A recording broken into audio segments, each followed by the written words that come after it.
Hello guys, this is VK Mathur. Video number 3 probability. Guys, Bayes theorem इसके अंदर आएगी, total probability आएगी। बहुत इंपॉर्टेंट है, कॉन्सेप्ट ध्यान से समझना और थोड़ा सा टाइम लगेगा। जब तक 2-3 क्वेश्चन नहीं देख लोगे जब तक टाइम लगेगा। कॉन्सेप्ट को समझना, समझ में आ जाएगा, कोई दिक्कत नहीं आएगी। लेकिन स्टार्टिंग में थोड़ी सी प्रॉब्लम होगी, तो प्लीज़ बी स्ट्रांग, जान लगा देना पूरी। टॉपिक इंपॉर्टेंट है। हाँ जी स्टूडेंट, आज का टॉपिक बहुत ज़्यादा इंपॉर्टेंट है। इसके अंदर 2 कॉन्सेप्ट आएंगे। पहला है टोटल प्रोबेबिलिटी और दूसरा है बेस थ्योरम। और दोनों ही टॉपिक इंपॉर्टेंट है। ये जो इंपॉर्टेंट लिखा हुआ है इसके लिए भी है, इसके लिए भी है, ठीक है। तो टोटल प्रोबेबिलिटी और Bayes theorem. Base is a name of mathematician, okay, उन्हीं के नाम पर ये थ्योरम पड़ी है। तो एग्जाम में ये 4 से 6 मार्क्स के अंदर आती है, या तो 4 मार्क्स में या 6 मार्क्स में। तो पहले समझते हैं टोटल प्रोबेबिलिटी का कॉन्सेप्ट, इसके बाद आएंगे बेस थ्योरम पे। ध्यान रखना, कॉन्सेप्ट पे टाइम ज्यादा लगाना। न्यूमेरिकल तो यूं ही हो जाएंगे अगर कॉन्सेप्ट आता है तो, ठीक है। देखो, इसके अंदर 2 चीजें होती हैं। एक होता है पार्टीशन, पार्टीशंस होते हैं, ठीक है। और एक होता है इवेंट। ये कोई इवेंट है जो एसोसिएटेड है इन पार्टीशंस के साथ। यानी ए का लिंक E1 से भी है, E2 से भी है, E3 से भी है, ऐसे करते करते En से भी है। तो ये कोई इवेंट है जो इनके साथ एसोसिएटेड है, ठीक है। अब मेरे पार्टीशन भी एग्जाम्पल इवेंट ध्यान होते से हैं। सुनना। अगर मेरे एग्जाम्पल ध्यान से सुनोगे तो बात पकड़ में आ जाएगी। देखो, क्वेश्चंस इसके अंदर कैसे होंगे। सपोज करो मैं आपसे बोलता हूं कि मेरे पास 3 बैग हैं। तो ये बैग 1 हो गया, ये बैग 2 हो गया और ये बैग 3 हो गया। मैंने कहा मेरे पास 3 बैग हैं, ओके। तो ये इवेंट हो गया। E1, E2, E3, ये सारे पार्टीशन हो गए। This is 1 partition, 2 partition, 3 partition. तो यहां पर मैं 3 तक रुक जाऊंगा। 4 बैग होंगे तो E4 आ जाएगा, 5 होंगे तो E5 आ जाएगा, ठीक है। अच्छा जी, अब बोलता है कि 1 ball is drawn, 1 ball is drawn from any of the bag. लो जी, क्या बोला इसने? 1 ball is drawn from any of the bag that is red. मतलब रेड बॉल निकाली किसी भी एक बैग में से। मतलब ये यहां पे इवेंट हो गया रेड बॉल। तो हो सकता है वो रेड बॉल या तो E1 से निकली हो या E2 से, E3 से, हमें कुछ नहीं पता है ना। तो हो सकता है रेड बॉल, जिसको मैंने नाम दिया ए का, बैग 1 से आई हो, क्योंकि इसने कहा 1 ball is drawn from any of the, ठीक है। हो सकता है वो रेड बॉल यहां से आई हो सकता है वो रेड बॉल यहां से आई हो। तो ये इवेंट एसोसिएटेड हो गया इसके साथ, है ना। ये बहुत सारे क्या, ये तो हो गए बहुत सारे पार्टीशन। जितनी हमारी क्वांटिटी होंगी उतने पार्टीशन होंगे। और रेड बॉल हमें नहीं पता कहां से आई है, आइदर फ्रॉम दिस और फ्रॉम दिस और फ्रॉम दिस, ओके। तो ये वाला कॉन्सेप्ट जरा ध्यान रखना, ओके। दूसरी बात, कंडीशनल प्रोबेबिलिटी की नॉलेज आपको होनी चाहिए। कंडीशनल प्रोबेबिलिटी, कंडीशनल पता है ना, वीडियो 1 जो थी, ठीक है। अब आपसे ये पूछता है find the probability of red ball. कहता है रेड बॉल की प्रोबेबिलिटी बताओ। सुनना बड़े ध्यान से, रेड बॉल की प्रोबेबिलिटी बताओ। यानी हमसे इसने मांगी है प्रोबेबिलिटी ऑफ रेड बॉल। ये यहां पे क्या था? रेड बॉल, ठीक है। तो यार ऐसा ही तो हुआ होगा कि रेड बॉल, ठीक है, बैग 1 से आ सकती है, या तो ऐसा हुआ होगा, ऑलराइट। मतलब रेड बॉल बैग 1 से आ सकती है, या फिर या का मतलब यूनियन, है ना, या फिर आइदर और। या फिर हो सकता है रेड बॉल बैग 2 से आई हो, क्योंकि इसने तो कुछ कहा ही नहीं था कि किस बैग से आई है, इसने तो सिर्फ रेड बॉल कहा है। तो हमें नहीं पता ना रेड बॉल कहां से निकली। तो सारे केसेस बना लेंगे जितने भी चांसेस हो सकते हैं। या फिर या का मतलब यूनियन। हो सकता है रेड बॉल बैग 3 से आई हो। भाई इतने ही तो चांसेस हैं, है ना। चलो आगे बढ़ते हैं। ये हो गया PA इज इक्वल टू, ये है रेड बॉल बैग 1 से आई। इसका मतलब बैग 1 सेलेक्ट हो गया ना। इसका मतलब क्या है? बैग 1 सेलेक्ट हो गया और रेड बॉल आ गई। तो इस स्टेटमेंट को अगर मैं इंग्लिश में बोलूंगा तो कैसे बोलूंगा? मैं बोलूंगा bag 1 is selected and red ball is drawn. मतलब बैग 1 E1 सेलेक्टेड एंड का मतलब इंटरसेक्शन, और रेड बॉल इज ड्रॉन। ये मतलब हो गया इसका। भाई सिंपल सी वो है ना बात, कि रेड बॉल निकली बैग 1 से। तो पहले रेड बॉल निकली है, पहले बैग 1 सेलेक्ट हुआ होगा? सोचो भाई, पहले आपने बैग 1 उठाया होगा ना। तो बैग 1 उठा लिया, उसके बाद उसमें से रेड बॉल निकाली। तो bag 1 is selected and red ball is drawn, है ना। ये तो यूनियन है, इसका मतलब प्लस होता है। इसका मतलब क्या है? रेड बॉल निकली बैग 2 से। क्या मतलब है? कि bag 2 is selected and red ball is drawn. इसका मतलब यूनियन का मतलब प्लस होता है। इसका मतलब क्या है? Bag 3 is selected and red ball is drawn. तो ऊपर वाली स्टोरी को मैंने कुछ ऐसे लिखा, ठीक है, नो प्रॉब्लम।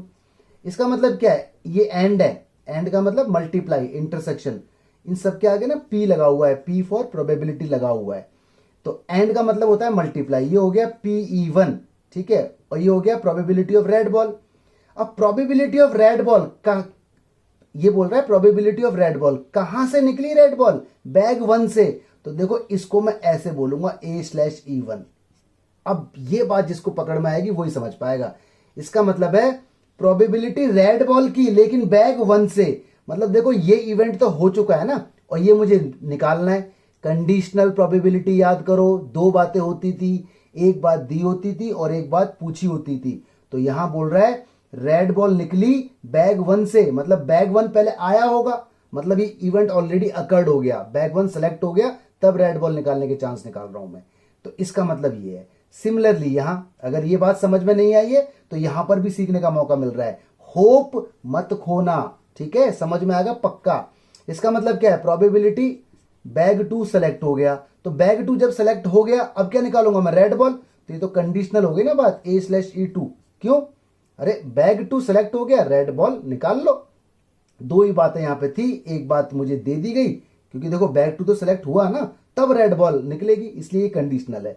और देखो ये भी P लिखा हुआ है, यहां पर ब्रैकेट है, ये भी बात इसी ही टाइप से होगी। इसका मतलब क्या है, बैग 3 सेलेक्ट हो गया है ना, एंड का मतलब मल्टीप्लाई, मल्टीप्लाई का मतलब डॉट, और रेड बॉल निकाल लो। तो probability of red ball, red ball को मैंने A बोला हुआ है इवेंट को, इसलिए मैं A लिख रहा हूं ऊपर, रेड बॉल यहां पर A से रिप्रेजेंट हो रही है, तो A/E3। इसका मतलब बैग 3 ऑलरेडी हमारे पास आ गया, तब हमने उसमें से रेड बॉल निकाली। तो ये जो फॉर्मूला बन गया, ये हमारा टोटल प्रोबेबिलिटी का फॉर्मूला बन गया। अगर हमारे पार्टीशन 3 है तो 3 पार्टीशन थे, तो अगर जनरलाइज वे में मैं ऐसे बोलूं तो टोटल प्रोबेबिलिटी का फॉर्मूला कुछ ऐसा बनेगा, सिग्मा, यहां आएगा P, यहां आएगा EI, और यहां आएगा P, यहां आएगा E/EI, ठीक है, और I की वैल्यू स्टार्ट होगी 1 से और जाएगी N तक। ये जनरलाइज फॉर्मूला बन गया। अब जरा मैं इसको कर दूं आपके सामने एक्सप्लेन। मान लो यहाँ पे 3 इवेंट हैं, तो देखो I की वैल्यू 1 से स्टार्ट होगी और 3 तक जाएगी, यानी सबसे पहले इसमें 1 1 भरो, तो आएगा PE1 PA/E1, देखो ये मिल गया। सिग्मा का मतलब प्लस होता है, तो प्लस लगा दिया। अब 2 भरो, ये बन गया, फिर प्लस लगाओ, सिग्मा का मतलब प्लस, फिर 3 भरो तो ये बन गया, ठीक है। ऐसे अगर हमारे यहाँ पार्टीशन 4 हुए तो ये फॉर्मूला 4 तक बढ़ जाएगा, 10 हुए तो ये फॉर्मूला 10 तक बढ़ जाएगा, ठीक है। तो ये था टोटल प्रोबेबिलिटी का कॉन्सेप्ट। अब समझते हैं बेस थ्योरम का कॉन्सेप्ट।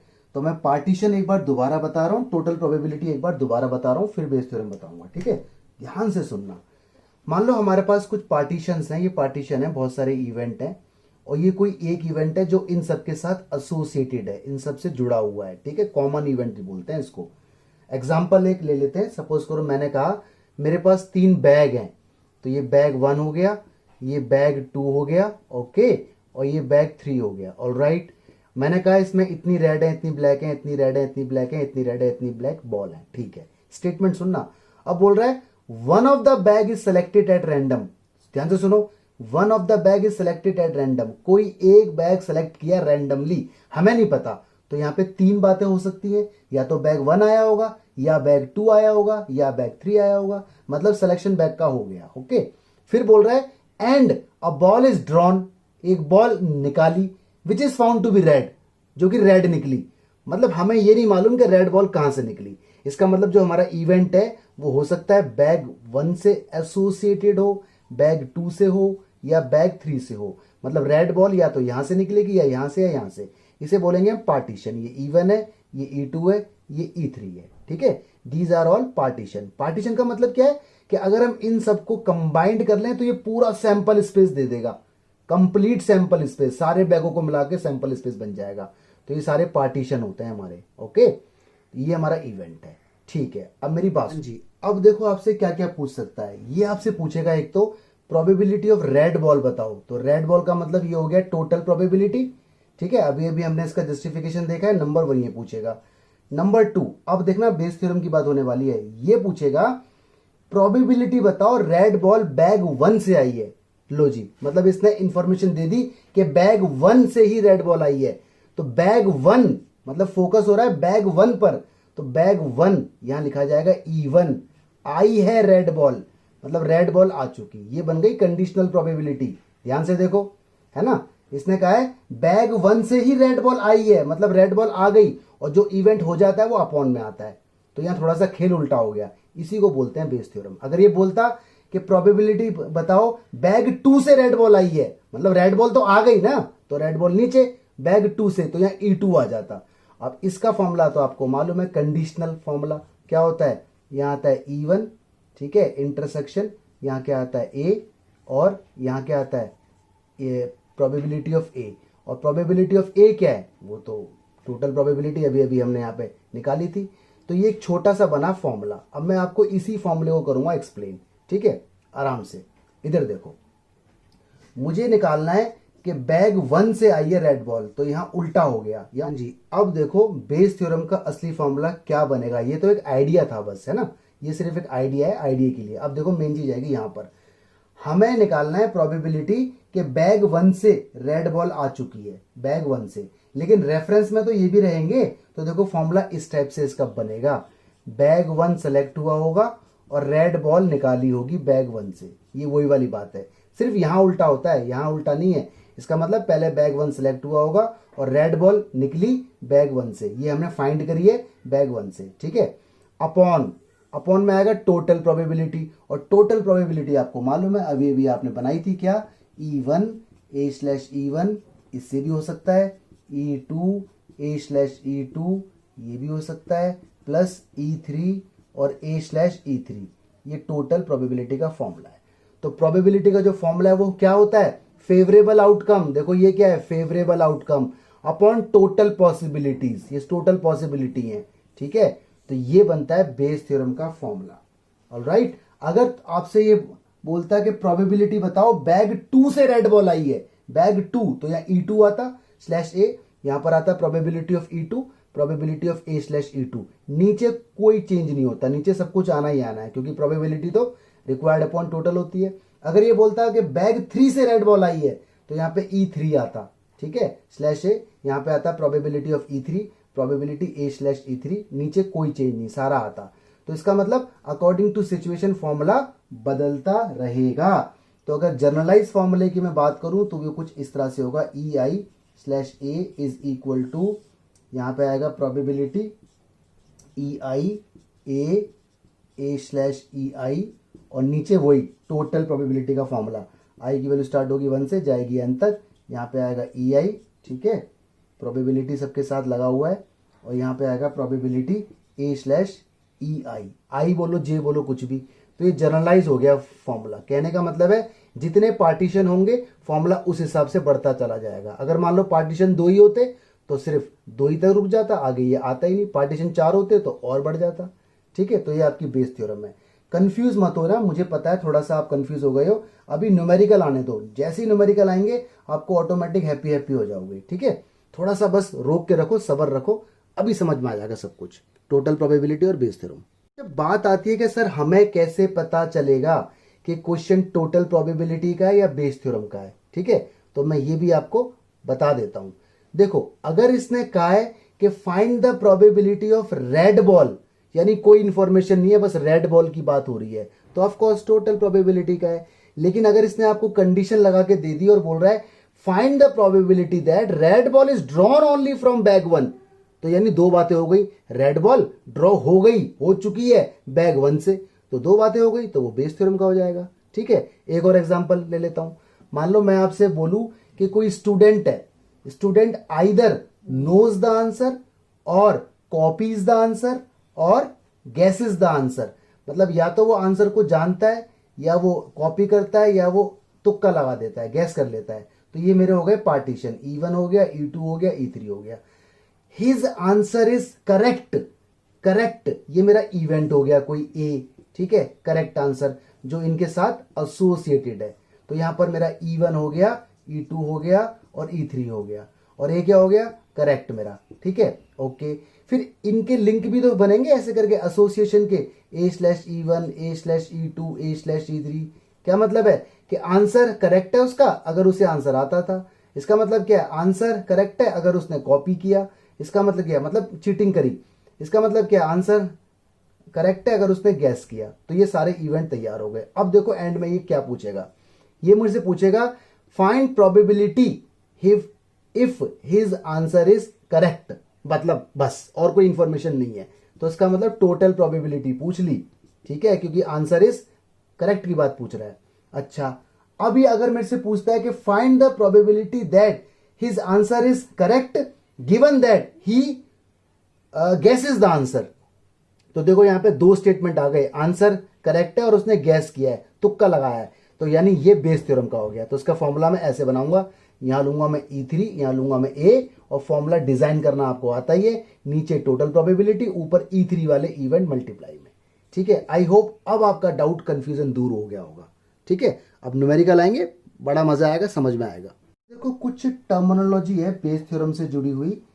ये जो पार्टीशन है ना, E1 E2 ज्यादा भी हो सकते हैं, E1 E2 E3, मैंने अभी दो ही लिए हैं। ठीक है, तो मैंने देखो दो लिए, तो दो के हिसाब से मैंने फॉर्मूला किया डिजाइन। तो इनको या तो बोलो आप पार्टीशन, या इन्हें बोलते हैं हाइपोथेसिस। ठीक है, हाइपोथेसिस, तो ये आप ध्यान रखना, इनको हाइपोथेसिस भी बोला जाता है। ऑलराइट, और ये तो आपका इवेंट है ही, इसको इवेंट बोलते हैं जो इनके साथ एसोसिएटेड होता है। तो E1 E2 को पार्टीशन बोलते हैं या हाइपोथेसिस बोलते हैं। ओके, और जो E1 E2 की प्रोबेबिलिटी है, जैसे प्रोबेबिलिटी ऑफ E1, यानी ये जो लिखा हुआ है, ये जो लिखा हुआ है, सिर्फ ये जो लिखा हुआ है, इनको हम बोलते हैं प्रायोरी, प्रायोरी ये बोलते हैं प्रायोरी। ठीक है, E1 E2 को बोलते हैं हाइपोथेसिस, लेकिन अगर इसके आगे P लगा देंगे तो वो हो जाएगा प्रायोरी, मतलब प्रोबेबिलिटी ऑफ हाइपोथेसिस। ठीक है, तो ये आपका प्रायोरी है, ये भी आपका प्रायोरी है। अच्छा जी, ये जो प्रोबेबिलिटी हम निकालते हैं E1/A, इसको हम बोलते हैं पोस्टेरियरी, पोस्टेरियोरी। ठीक है, पोस्टेरियोरी इसको हम बोलते हैं। तो ये कुछ टर्म्स हैं, इन्हें आप ध्यान रखना। तो ये क्या है, पार्टीशन या हाइपोथेसिस, और इनके आगे अगर P लग जाएगा तो उनको बोलेंगे प्रायोरी, और जो ये A/E1, ये जो E1/A है, इसे बोलते हैं हम पोस्टेरियरी। ठीक है, तो ध्यान रखना ये कुछ टर्मिनोलॉजी।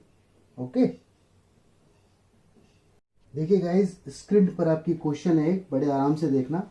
इसने लिखा है अ bag contain 4 red and 4 black balls. एक बैग की बात हो रही है। ठीक है, another bag contain 2 red and 6 black ball, मतलब दो बैग आ गए, मतलब दो पार्टीशन हो गए, है ना। तो या हाइपोथेसिस भी बोलते हैं इसको, मालूम है। तो देखो पहले बना लो आप एक डायग्राम, डायग्राम बनाना इस तरह से, ये बैग 1 है और ये आपका बैग 2 है। इस तरह से बनाओगे तो क्वेश्चन बार बार नहीं पढ़ना पड़ेगा आपको, इस तरह से एग्जाम में आ जाना बना के। इसके अंदर 4 रेड बॉल है, ओके, और 4 ब्लैक बॉल है। इसके अंदर 2 रेड बॉल है, ऑलराइट, और 6 ब्लैक बॉल है। ठीक है, आगे पढ़ते हैं। 1 of 2 bag is selected eight random. अच्छा, कोई एक बैग सिलेक्ट किया रैंडम, मतलब हमें नहीं पता कौन सा सिलेक्ट किया, तो इसका मतलब आइदर और कुछ भी हो सकता है। And a ball is drawn from the bag, और एक बॉल निकाली which is found to be red, जो कि रेड है। ठीक है, रेड बॉल निकाल ली, लेकिन ये नहीं पता किस बैग से निकाली। ठीक है, आगे पूछ रहा है find probability that ball is drawn from first bag. दो कंडीशन, बॉल भी निकाल ली और फर्स्ट बैग से निकाल ली, इंफॉर्मेशन दोनों मिल गई। तो ये सवाल बेस थ्योरम का है, ये क्वेश्चन बेस थ्योरम का हो गया। अगर ये बोलता कि find the probability of red ball, बस और कुछ बात ही नहीं करता, तो ये सिर्फ टोटल प्रोबेबिलिटी का होता, लेकिन इसने कह दिया कि बॉल बैग 1 से निकली है, तो ये बेस थ्योरम का हो गया। ऐसे पहचानना है। स्टार्टिंग के 3-4 क्वेश्चन जब तक नहीं अच्छे से देखोगे तब तक एक्सपीरियंस नहीं होगा। तो टाइम लगाओ, टाइम दो उसको। ठीक है, तो पहला स्टेप देखो लिखने का होता है, इसमें लिखने के मार्क्स मिलेंगे। लेट E1, ठीक है, ऐसे लिखेंगे event that bag 1 is selected. भाई ये भी तो इवेंट ही होता है एक तरीके से। पार्टीशन, भाई प्रोबेबिलिटी के अंदर हर चीज इवेंट ही होती है, वैसे इसका नाम पार्टीशन है या हाइपोथेसिस है। ठीक है, अच्छा E2 क्या है, इवेंट दैट बैग 2। इवेंट का मतलब है anything which we are doing, तो बैग 1 सेलेक्ट हो रहा है, दैट इज एन एक्शन। ठीक है, इज सेलेक्टेड। चलो अब इसमें बात लो इवेंट की। एक और इवेंट है ए कौन होता है, जो काम हम कर रहे हैं। तो हमने रेड बॉल निकाली है, तो हम यहां लिखेंगे रेड बॉल इज ड्रॉन।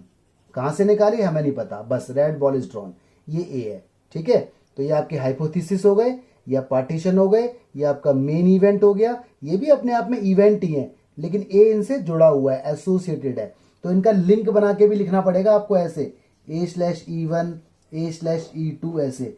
इसका मतलब क्या है, देखो ये कंडीशनल है, इसका मतलब है रेड बॉल निकालो, मतलब आदेश जो ऊपर है वो निकालना पड़ेगा, रेड बॉल निकालो बैग 1 से, मतलब बैग 1 हमें गिवन है तो रेड बॉल निकालना है। तो देखो स्टेटमेंट ऐसे लिखना, red ball is drawn from bag 1। Exam में ऐसे करके आ सकते हो, जैसे मैं यहां लिख रहा हूं, आप भी एग्जाम में ऐसे लिख के आना।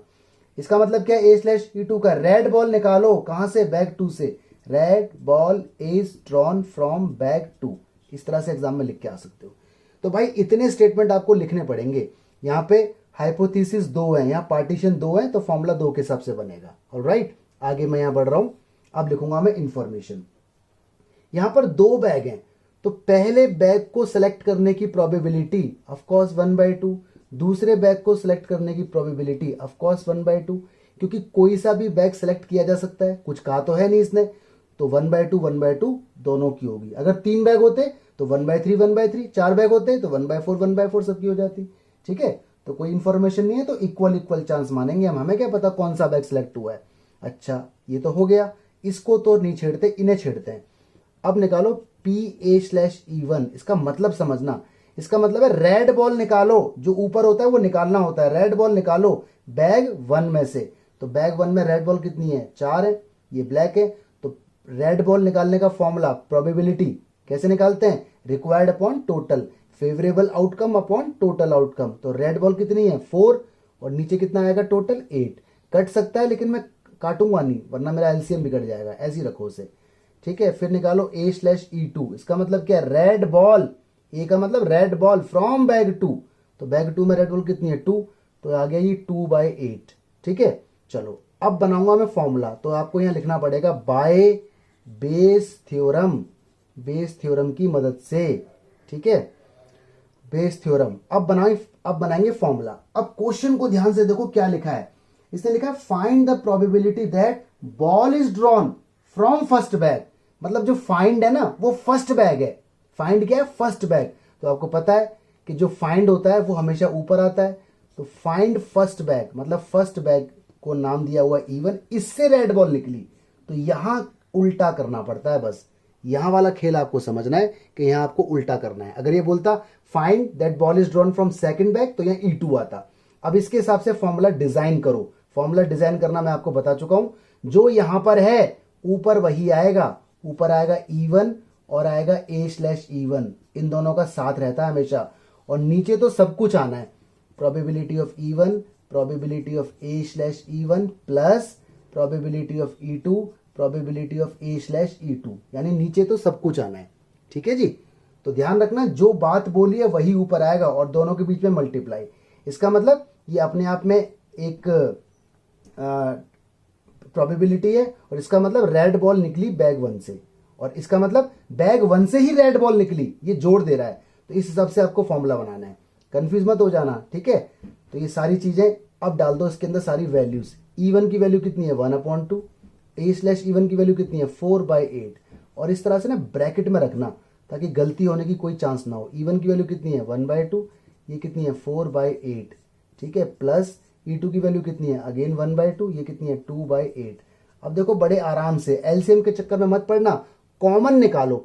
देखो 1/2, यहां 1/2 कट गया, खत्म, दिखाने की जरूरत भी नहीं है। आगे देखो सब में 8 है, 8 है, 8 है, कॉमन लो, कॉमन लो, वो भी कट गया। ऊपर केवल 4 बचा, और नीचे एक 4 बचा ये वाला, और एक ये 2 बचा। ये हो गया जी 4/6, और कट करोगे तो ये हो गया 2/3। This is your answer. तो ये क्वेश्चन 4 या 6 मार्क्स में आता है। ठीक है, फिर सुन लो ध्यान से, जो पूछा है उसके हिसाब से फॉर्मूला डिजाइन करना है। ठीक है, तो 1-2 क्वेश्चनों में दिक्कत होगी, परेशान मत हो। एक क्वेश्चन वीडियो को रोक दो, पहले इस क्वेश्चन को सॉल्व करो अपनी कॉपी में, फिर आगे बढ़ो। 2-3 क्वेश्चनों के बाद आप कंफर्टेबल हो जाओगे। क्वेश्चन देखिए जी, बड़े आराम से पढ़ना, धीरे धीरे। Of the student in a college it is known that 60% reside in hostel, मतलब 60% बच्चे हॉस्टल के अंदर रहते हैं, and 40% are day scholar. Day scholar मतलब घर जाते हैं, कॉलेज आ जाते हैं, फिर घर जाते हैं, मतलब हॉस्टल में नहीं रहते। Previous year result report that 30% of all student who resided in hostel attain A grade. देखो यहाँ पे दो बातें हो गई, एक तो यहाँ पे रहने की बात हो गई और एक यहाँ पे ग्रेड की बात हो गई, है ना, ग्रेड लाने की। तो यहाँ पे आप पहचानो कि इवेंट कौन है और पार्टीशन कौन है। पार्टीशन भी इवेंट ही होता है, बट उसका स्पेशल नाम पार्टीशन या हाइपोथेसिस है, ठीक है। तो मैं यहाँ पहले थोड़ा सा लिख देता हूं। तो मैं यहाँ पे देखो ये लिख रहा हूं, let E1 event that student reside in hostel. अच्छा, पता कैसे लगता है? देखो इसमें एक ही तो बात है, सिर्फ रिजाइड इन हॉस्टल, एक ही बात आ रही है, दो बातें तो मिक्स नहीं हो रही। तो इसलिए ये अपने आप में एक इवेंट है। E2 क्या है? इवेंट दैट स्टूडेंट रिजाइड इन, या student is day scholar, student is day scholar, इस तरह से आप लिख दो। वो डे स्कॉलर है, डेली घर चला जाता है पढ़ने के बाद। अच्छा, ए क्या है इसमें? अटेनिंग ग्रेड, ए ग्रेड को लेके आना, अच्छे मार्क्स लेके आना, ये इसमें ए है। इस तरह से आपको पहचानना है। देखो कहीं पर भी दो बातें नहीं है, यहां पर भी एक बात है, यहां पर भी एक है, यहां पर भी एक है। अब देखना जरा मिक्स क्या इनका बनेगा, A/E1 और A/E2, इनका मिक्स देखना। इसका मतलब है attaining grade A if student reside in hostel. भाई स्लैश के बाद जो दिया होता है वो तो इफ होता है ना, गिवन होता है। कंडीशनल प्रोबेबिलिटी वीडियो 1 याद करो, वहां मैंने ये सब बताया था। तो attaining A grade if student reside in hostel, इस तरह से कंबाइंड हो गया ये, ओके, हॉस्टल। और A/E2 का मतलब क्या है? Attaining A grade if student is day scholar, student हमारा डे स्कॉलर है, डेली घर चला जाता है। तो इस तरह से आपको लैंग्वेज लिखनी पड़ेगी। ये लैंग्वेज लिखना जरूरी है। यहाँ पे दो ही पार्टीशन है, तो फॉर्मूला भी दो के अकॉर्डिंग डिजाइन होगा। अब पढ़ना बड़े आराम से। पहली कंडीशन है 60% हॉस्टल में रहते हैं, तो प्रोबेबिलिटी ऑफ E1 वो हो गया 60/100, है ना। परसेंटेज का मतलब 100 होता है, इसको ऐसे ही रखो। अच्छा जी, हॉस्टल में आ गया 40% डे स्कॉलर, मतलब प्रोबेबिलिटी ऑफ E2 वो हो गया 40%, 40/100, ठीक है, यहां तक कोई इश्यू नहीं। आगे बढ़ते हैं। आगे इसने लिखा है प्रीवियस ईयर से पता चलता है कि 30% student who resided in hostel attain A grade. देखो दो बातें हो गई, दो बातें ध्यान से सुन लो, कि रिजाइड इन हॉस्टल और अटेन ए ग्रेड, मतलब हॉस्टल में भी रहते हैं और ए ग्रेड भी आ रही है, तो ऑटोमेटिक A/E1 की इंफॉर्मेशन की बात कर रहा है। तो मेरा पॉइंट ये था कि कैसे पता चलेगा कौन क्या है। तो यहाँ पे दो बातों का मिक्स चल रहा है पूरे स्टेटमेंट में। फिर पढ़ लो, previous year result report that 30% of student who resided in hostel, hostel की बात भी हो गई और अटेन ए ग्रेड की बात भी हो गई। तो यहाँ पे दोनों बातें मिक्स हो गई हैं, तो इसलिए A/E1 है जो 30% है, 30/100 बोला जाएगा। और आगे बढ़ो, 20% day scholar attain A grade, यहां पर भी दो बातें मिक्स हो गई, तो ये वाली बात हो गई है, यानी प्रोबेबिलिटी A/E2 वो कितना है? 20%, 20/100। नोटिस करने वाली बात है, मैं E1 के नीचे E1 का डेटा लिखता हूं सारा, E2 के नीचे E2 का, तो ये लिखने का एक तरीका है ताकि गलती ना हो। आगे बढ़ते हैं। अब कह रहा है at the end of year, अच्छा, 1 student is chosen at random, अच्छा, एक स्टूडेंट को चूज किया from the college and he has an A grade, उसकी ए ग्रेड थी, अच्छा ठीक है, लेकिन ए ग्रेड थी, लेकिन वो था कौन? हॉस्टल वाला था या डे स्कॉलर था? आगे बढ़ते हैं। What is the probability that student is hosteller, student जो है वो हॉस्टेलियर है। हॉस्टेलियर का मतलब हॉस्टल में रहता था, मतलब E1 की बात कर रहा है। और सवाल बेस थ्योरम का बन गया। पता कैसे लगा? क्योंकि यहाँ पे दोनों बातें हो गई, ग्रेड ए की भी और हॉस्टेलियर की भी। अगर ये पूछता कि find the probability of grade a student, तो ये टोटल प्रोबेबिलिटी होता। तो यहाँ पे दोनों बातें हो गई, ग्रेड ए भी होना चाहिए और वो बच्चा हॉस्टल में रहना चाहिए, हॉस्टेलियर। तो फॉर्मूला बन जाएगा E1/A। फॉर्मूला डिजाइन करना आपको आता है, अभी अभी हमने डिजाइन किया था। यहाँ पर आएगा PE1 और यहाँ आएगा A/E1, और नीचे तो सारा ही आना है। E1 आएगा पहले, फिर A/E1, ओके, प्लस फिर आएगा E2, फिर आएगा A/E2। इसके अंदर वैल्यूज वगैरह आप डाल देना, ठीक है। और वही एलसीएम के पंगे में मत पड़ना। क्या करोगे आप कॉमन ले लेके उन्हें काटते रहना और आपका आंसर आ जाएगा। ठीक है, आंसर आएगा आपका 9/13। तो आप इसे ट्राई करें, लॉजिक को पकड़ें, लिखना सीखें। जिसने ये लिखना सीख लिया ना, ये तो बहुत बच्चों वाली चीज है। ठीक है, चलो ट्राई करो उसको अभी, शाबाश। क्वेश्चन देखें जी बड़े आराम से। इसमें लिखा है in answering a question on multiple choice test. ठीक है, एमसीक्यू का टेस्ट हो रहा है। Student either knows the answer और गैसेस द आंसर, मतलब या तो उसे आंसर आता है या वो तुक्का मार देता है। ऐसे ही होता है, आप लोग भी ऐसे ही करते हो, अक्कड़ बक्कड़ बम्बे वो, ठीक है ना, एमसीक्यू में और टिक लगा देते हो। तो वही यहाँ पर हो रहा है। तो यहाँ पे दो ऑप्शन है। एक्चुअली एग्जाम में इसका नया वर्जन आता है। एग्जाम जब होगा तो यही वाला क्वेश्चन मॉडिफाई होकर आ जाएगा कि student either knows the answer और गैसेस द आंसर और कॉपीज द आंसर, चीटिंग करने वाला भी आ जाएगा। तो वहां पे 3 पार्टीशन हो जाएंगे, यहाँ पर 2 ही पार्टीशन है। ठीक है जी, आगे बढ़ते हैं। फिर कह रहा है let 3/4 be the probability that he knows the answer. अच्छा, मतलब आंसर जानता है, उसकी प्रोबेबिलिटी 3/4 है। ध्यान रखना इसमें एक ही इवेंट है, नोज द आंसर। और 1/4 B the probability that he guesses. अच्छा, ये हो गया E2 वाला हो गया। देखो इवेंट सारे ही होते हैं, कभी आप सोचोगे पार्टीशन इवेंट नहीं है, पार्टीशन भी अपने आप में इवेंट है। ठीक है, लेकिन हमें ढूंढना होता है मेन इवेंट जो एसोसिएटेड होता है दोनों के साथ। आगे बढ़ते हैं। Assuming that student who guesses at the answer will be correct. देखो आ गई एक नई बात, करेक्ट वाली बात आ गई। मतलब आंसर उसने गैस किया और करेक्ट हो गया, तो 2 कंबाइंड बातें आ गई। तो यानी यहां पर ए क्या है, करेक्ट आंसर, और ये इनका जॉइंट स्टेटमेंट है, यानी कुछ A/इवेंट टाइप का। ठीक है, या E2 टाइप का, जो भी है आगे ये दिया हुआ है। फिर देखो इसने क्या पूछा है, what is the probability that student knows the answer. इसने कहा student knows the answer given that answer is correct. मतलब यहां पे कंबाइंड बातें हो गई। तो फिर दोबारा वही चीज आ गई है, क्या, कंडीशनल प्रोबेबिलिटी। और ये बेस थ्योरम है। क्यों है, क्योंकि यहां पर 2 कंबाइंड बातें हैं। ठीक है, इसने पूछा है आंसर उसे आता है और गिवन है कि आंसर उसका करेक्ट है। अब देखो इसका सॉल्यूशन। देखो जी ध्यान से देखो क्वेश्चन। इवन मैंने यहां पे लिख दिया event that student knows the answer. E2 हो गया student guesses the answer. A हो गया आंसर इज करेक्ट। A/इवन इन दोनों को मिक्स कर दो, ज्वाइंट कर लो, इस तरह से answer is correct if he knows the answer. देखो ये कंडीशनल ही तो होती है यार, जो ऊपर वाला होता है ये निकालना है और ये वाला दिया होता है, या गिवन होता है इफ के बाद वाला, तो मैंने उसी हिसाब से लिख दिया इधर, है ना। अब देखो प्रोबेबिलिटी ऑफ इवन, क्वेश्चन में देखो ऊपर लिखा हुआ है ही नोज द आंसर 3/4 है, ही गेसेस द आंसर 1/4 है। अब यहाँ पे एक गड़बड़ है। आगे देखो स्टेटमेंट इसने लिखा हुआ है assuming that student guesses the answer. Student gas करता है, मतलब E2 की बात हो रही है और उसका आंसर करेक्ट होता है, वो हमें 1/4 है। मतलब ये वाली इंफॉर्मेशन दे दी, इसके बारे में तो कोई इंफॉर्मेशन ही नहीं है कि आंसर करेक्ट है और ही नोज द आंसर। तो यहाँ पर यही ट्विस्ट था, इसलिए मैंने ये क्वेश्चन बताया आपको।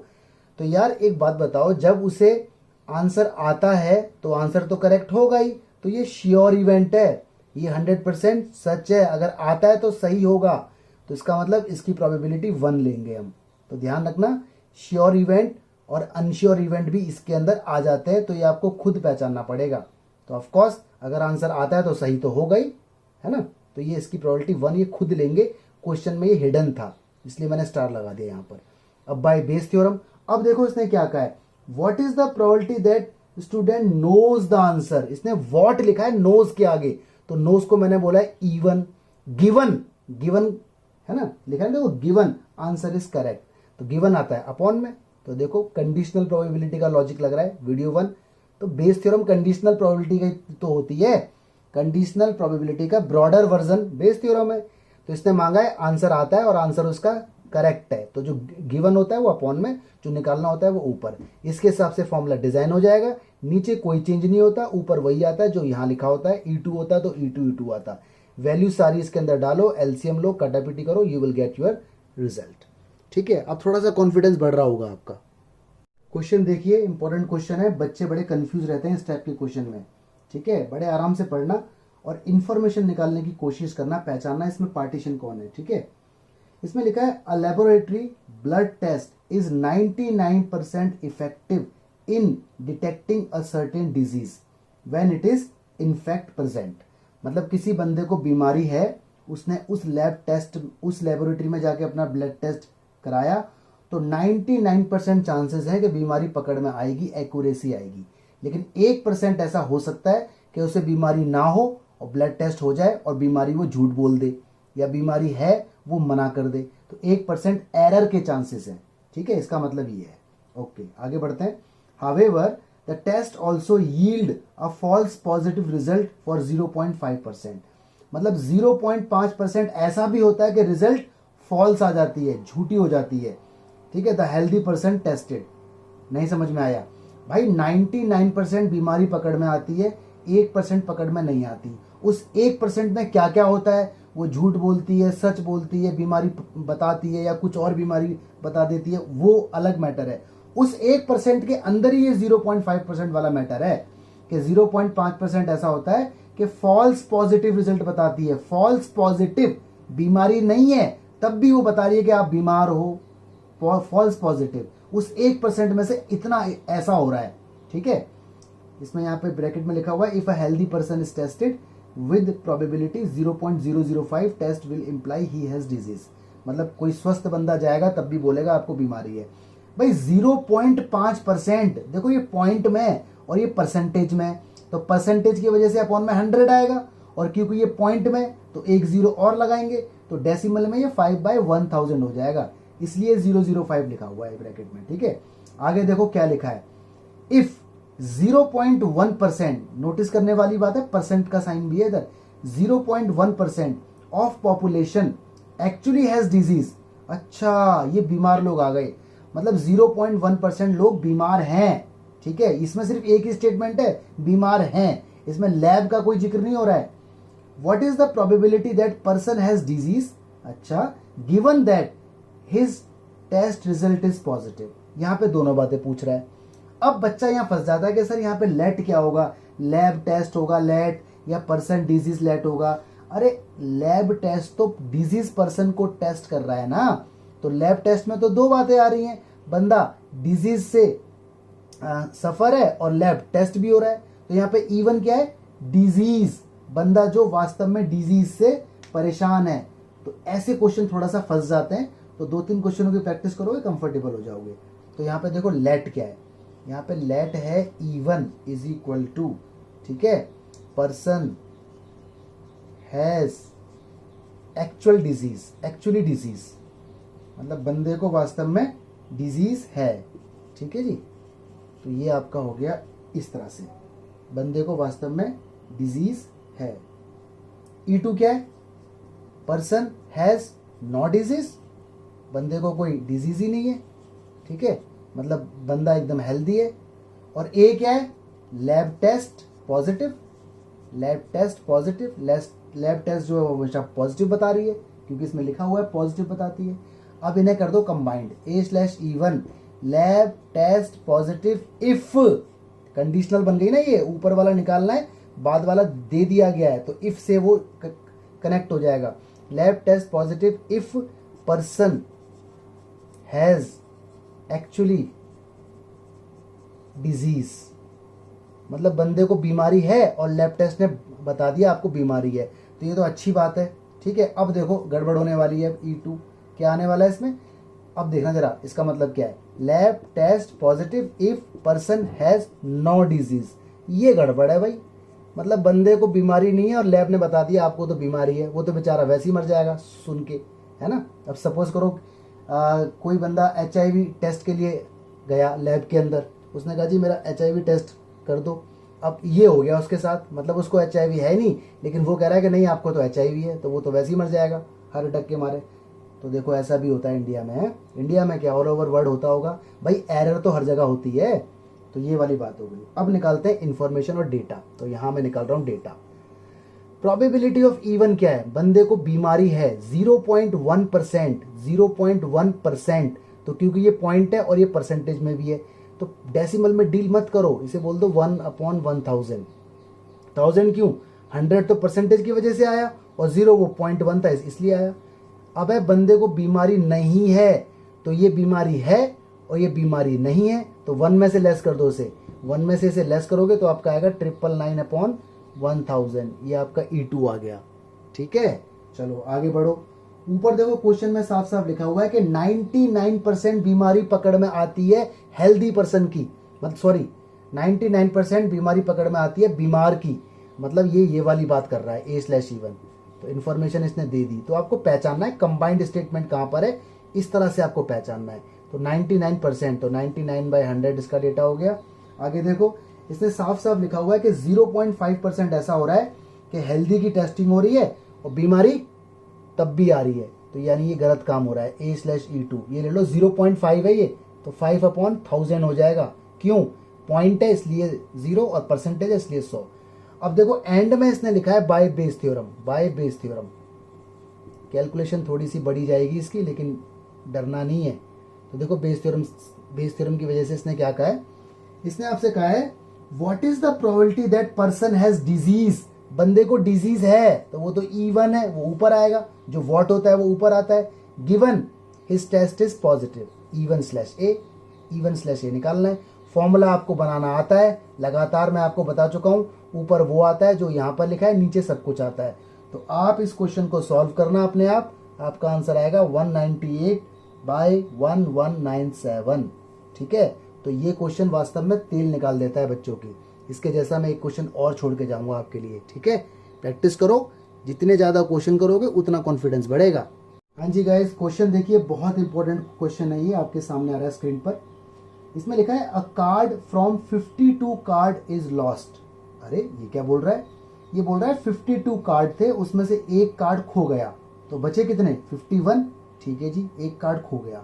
अब कौन सा कार्ड खोया हमें तो नहीं पता, कोई दिक्कत नहीं, देखते हैं क्या बोलता है आगे।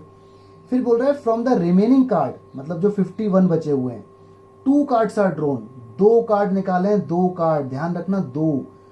जब भी 2 कार्ड निकालता है तो विद रिप्लेसमेंट या विदाउट रिप्लेसमेंट बोलता है। इसने कुछ बोला है? कुछ नहीं बोला। तो जब कुछ नहीं बोला तो विदाउट रिप्लेसमेंट, क्योंकि 1 by 1 निकलेंगे। ठीक है, तो 2 कार्ड निकाले। फाउंड 2 बोथ डायमंड, अरे ये कह रहा है जो बचे हुए कार्ड थे उसमें से 2 कार्ड निकाले, दोनों के दोनों डायमंड आ गए। क्या बात है, डायमंड की बात हो गई यहाँ पर भाई साहब। अब ठीक है जी, कह रहा है find probability of lost card being diamond. इसने कहा प्रोबेबिलिटी बता दो कि जो खोया हुआ कार्ड है वो डायमंड है। देखो इसमें 2 स्टेटमेंट है, एक लॉस्ट कार्ड और एक डायमंड। 2 बातें आ गई इसमें, लॉस्ट कार्ड भी और डायमंड भी, ये 2 बातें अलग अलग है। तो ये क्वेश्चन बेस थ्योरम का है। ठीक है, अब देखो स्टेटमेंट कैसे लिखेंगे। स्टेटमेंट देखो ऐसे लिखेंगे इसमें, E1, ठीक है, लॉस्ट कार्ड इज डायमंड। हमने मान लिया लॉस्ट कार्ड डायमंड है, क्योंकि डायमंड की बात हो रही है। E2 क्या है, lost card is not diamond. ठीक है, लॉस्ट कार्ड जो है वो डायमंड नहीं है। ये तो हो गया हमारा E1 और E2। अच्छा, ए क्या है, इवेंट जो इनके साथ एसोसिएटेड है। मतलब हमने यहाँ पे नया काम क्या किया, कार्ड तो खो गया, कार्ड खोने के बाद हमने क्या काम यहाँ पे किया, कार्ड खोने के बाद हमने 2 कार्ड निकाले, दोनों डायमंड है। ये ए है, ऐसे पहचानते हैं ए कि नया काम क्या किया हमने इन दोनों के बाद। तो 2 डायमंड्स आर ड्रॉन, है ना, 2 डायमंड्स आर ड्रॉन। बात आती है डायमंड से क्यों, अगर लिखा हुआ है इसके अंदर के 2 डायमंड निकले, साफ साफ लिखा हुआ है। ठीक है, 2 कार्ड जो निकले वो डायमंड निकले। अब इन्हें कर दो कंबाइन। कंबाइन करना बहुत इजी हो गया, आपको अब समझ में आ चुका है कंबाइन कैसे करते हैं। 2 देखो, इसका मतलब A/E1 ये निकालना है और ये गिवन है, ये जुड़ जाएगा इफ से, क्योंकि कंडीशनल प्रोबेबिलिटी है ये। 2 diamonds are drawn if lost card is diamond. ठीक है जी, इसको भी जोड़ दो। 2 diamonds are drawn if lost card is not diamond. ठीक है जी, यहां तक बात समझ में आ गई है। ठीक है, अब बढ़ते हैं आगे। प्रोबेबिलिटी निकालते हैं E1 की, मतलब डायमंड खो गया। डायमंड खो गया तो डायमंड होते कितने हैं, 13, तो 13/52 होगी इसकी प्रोबेबिलिटी। ठीक है, चाहो तो आप थोड़ा सा ऐसे शॉर्ट कर सकते हैं, 1/4 हो गया कट के। ओके, या मत करो वरना एलसीएम बिगड़ जाएगा। आगे बढ़ते हैं, अब निकालो E2 की प्रोबेबिलिटी। ये क्या है, डायमंड नहीं खोया।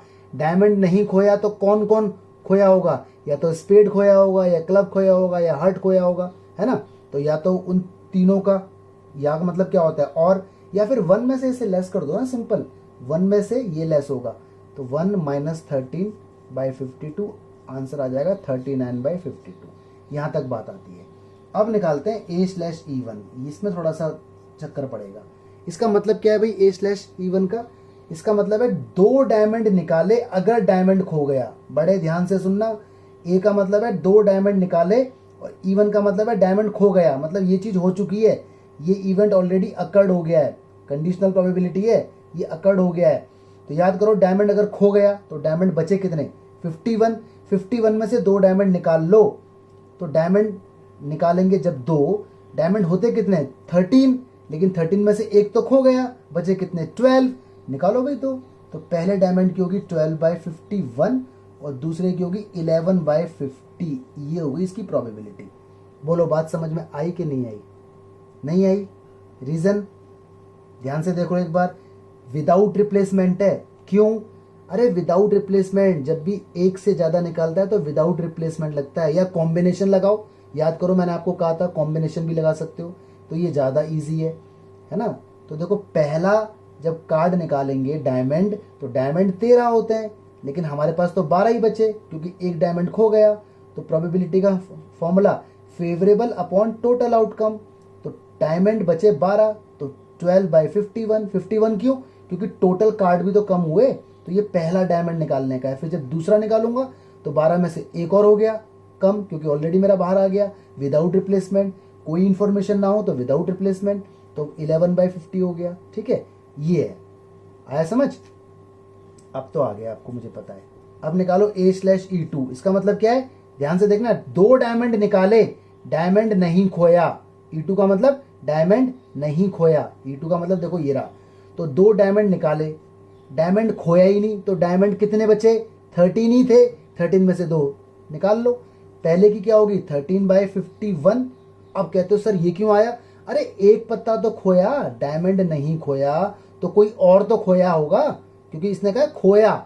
Lost card is diamond, lost card is not diamond, इसका मतलब कुछ और खो गया।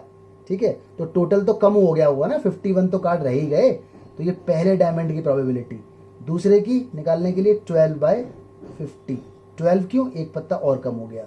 तो ये इस तरह से खेल बनेगा। ठीक है, अब मैं इसकी दिखाऊंगा आपको कैलकुलेशन पूरी करके, ताकि कॉन्फिडेंस और आ जाए। तो जी कैलकुलेशन जरा समझ लो। इसने पूछा था हमसे कि lost card being diamond, lost card diamond हो, इसकी प्रोबेबिलिटी बताओ। तो लॉस्ट कार्ड डायमंड ये रहा E1, और ये क्या है, 2 डायमंड निकाले। भाई लॉस्ट कार्ड डायमंड अगर 2 डायमंड निकले, ये वाली बात है। तो भाई यहां तक तो कोई दिक्कत आपको आती नहीं, फॉर्मूला बनाना तो आपको आ ही जाता है यार। जो यहाँ होता है वो ऊपर रखते हैं, नीचे सब कुछ आता है। वैल्यूज आप डाल दो। देखो मैं लिखता इस तरीके से हूं कोई गलती ना हो। E1 के नीचे E1 का डेटा, E2 के नीचे E2 का डेटा, सारी वैल्यू डाल दी, ब्रैकेट लगा दिए।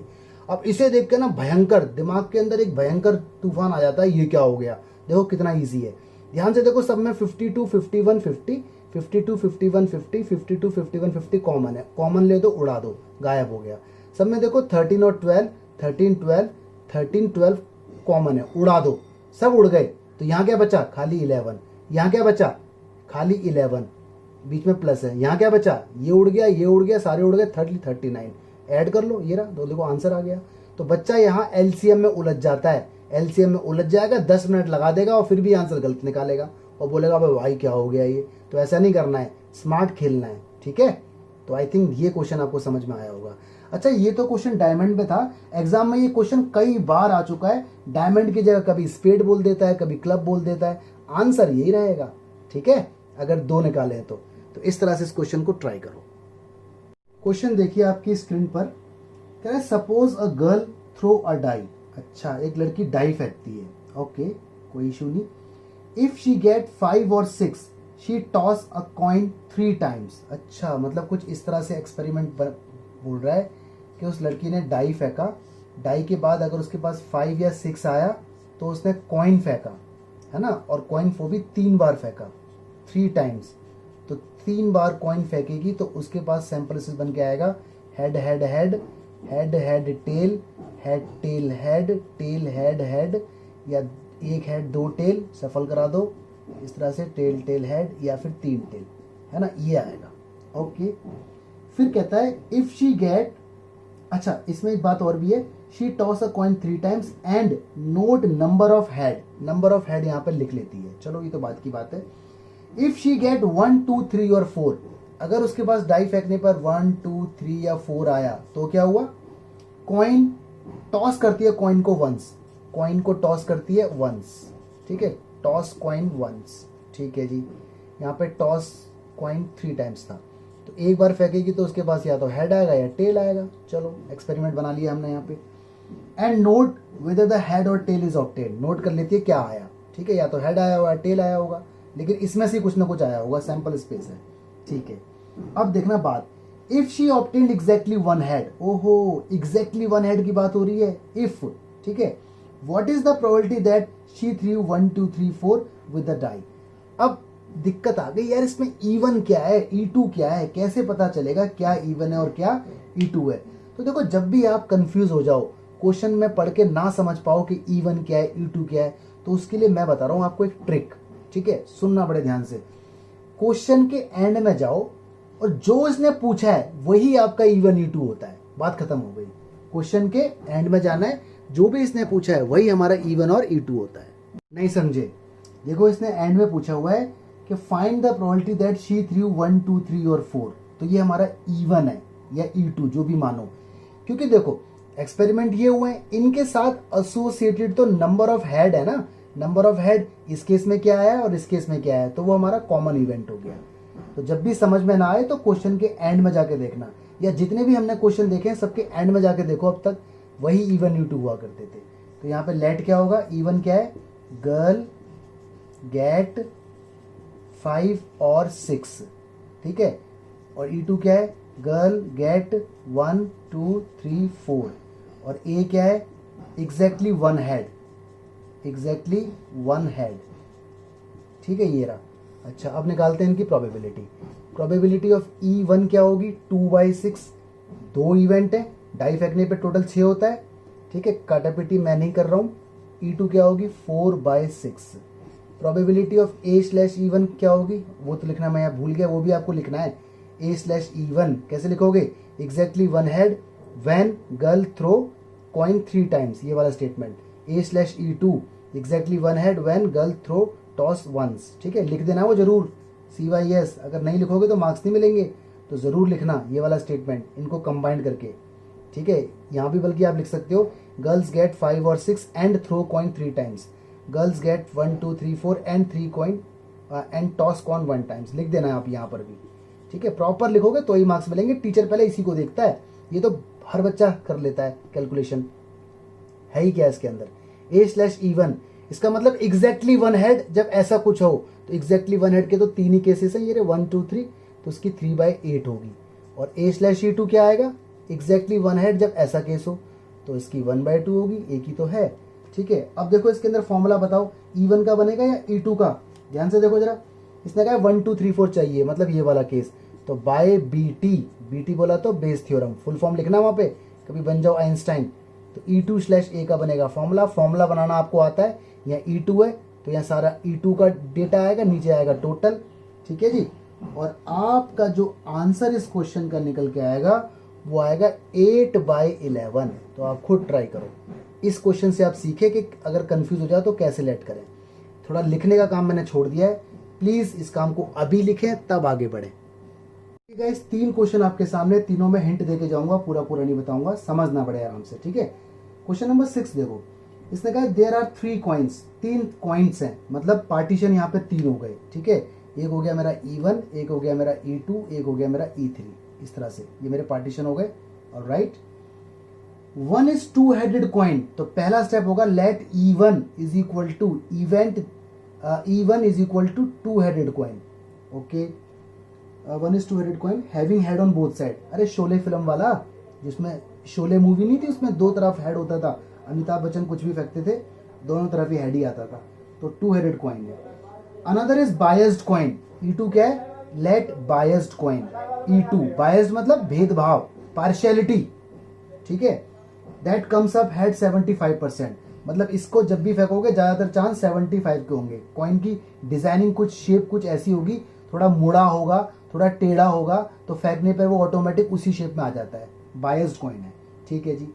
And third is unbiased, unbiased मतलब नॉर्मल कॉइन, जो हमारे पास होता है, एक तरफ हेड एक तरफ टेल, नॉर्मल सिक्का। तो यहाँ पे ये तो हो गए हमारे पार्टीशन। तो पहला स्टेप होगा let E1 be the event of coin is 2-headed, let E2 be the event of biased coin, let E3 be the event of unbiased coin. ठीक है जी। और A क्या हो गया, head comes up, head comes up, और A/E1 head comes up on E1, मतलब जो भी कॉइन है। इस तरह से आप ज्वाइंट कर लेना स्टेटमेंट को। अब यहाँ पे 3 कॉइन है, तो तीनों की प्रोबेबिलिटी क्या होगी, पहले कॉइन की 1/2, 1/3, दूसरे की 1/3, तीसरे की भी 1/3, E3 की प्रोबेबिलिटी भी 1/3 होगी, 3 कॉइन है। ठीक है, अब निकालते हैं इनकी probability. Head on first coin, वो तो श्योर इवेंट है 1। अरे कॉइन अगर 2 हेडेड है तो प्रोबेबिलिटी तो 1 ही आएगी, हमेशा आएगा ही हेड। ठीक है, तो ये खुद लिखना है E2 A/E2, मतलब हेड ऑन सेकंड कॉइन, वो 75/100 आपको दी हुई है, 75% चांसेस हैं। और प्रोबेबिलिटी ऑफ A/E3 ये 1/2 होगी। नॉर्मल कॉइन में हेड आने के चांस 50-50 होते हैं, 1/2 हो गया। अब इसने पूछा क्या है, इसने कहा है 2 हेडेड कॉइन, यानी फॉर्मूला में बनाना है इसका। तो बेस थ्योरम से आप फॉर्मूला बना लेना बाय BT।